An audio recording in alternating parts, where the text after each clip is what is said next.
पत्र भी लिखते हैं, ऐसा नहीं कि पत्र नहीं लिखते, कई लोग पत्र में लिखते हैं, गुरुजी हम 4 महीने से मंदिर जा रहे थे, गुरुजी हम 3 महीने से मंदिर जा रहे हैं, हम 5 महीने से मंदिर जा रहे हैं, भगवान तो हमारी सुन ही नहीं रहा। भगवान से हमारा कौन सी दुश्मनी है जो भगवान ने सारा दुख हमको दे दिया, भगवान हमारी सुन ही नहीं रहा।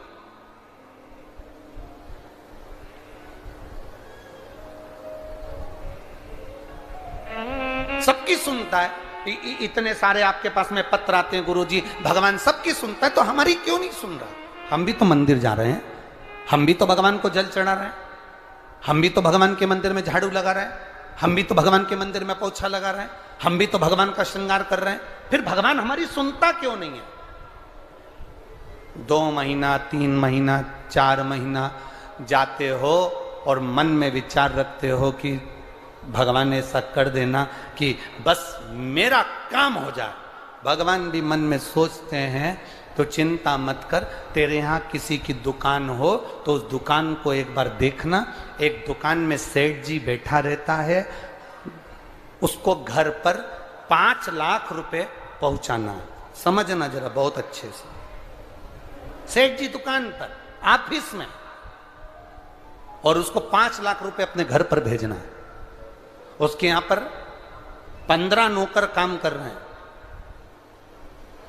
एक नौकर 1 महीने पहले लगा, एक नौकर 3 महीने पहले लगा, एक नौकर 10 महीने पहले लगा, एक नौकर 1 साल से लगा, एक नौकर 5 साल से लगा। अब सेठ जी वो 5 लाख रुपए अपने घर भेजना है तो कौन से नौकर के हाथ में देंगे? बोलो रीजी जी, जो 1 महीने काम पर आया उस पर, जो 2 महीने काम पर आया उस पर, जो 3 महीने काम पर आया उस पर, जो 4 महीने काम पर आया उस पर नहीं।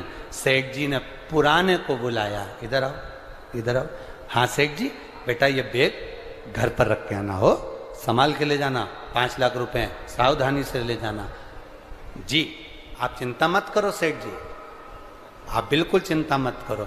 सेठ जी ने 5 लाख का बैग दिया, और 5 लाख का बैग उस पुराने नौकर ने जो 2 साल से 3 साल से 4 साल से लगातार सेवा में लगा हुआ था, वो 5 लाख का बैग सेठ जी ने उसके हाथ में पकड़ाया कि ये तुम देकर आना।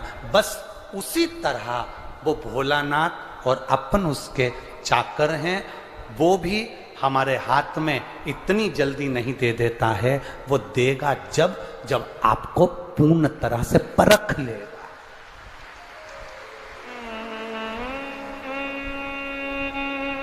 आपको पूर्ण तरह से जब परखेगा तब वो देगा।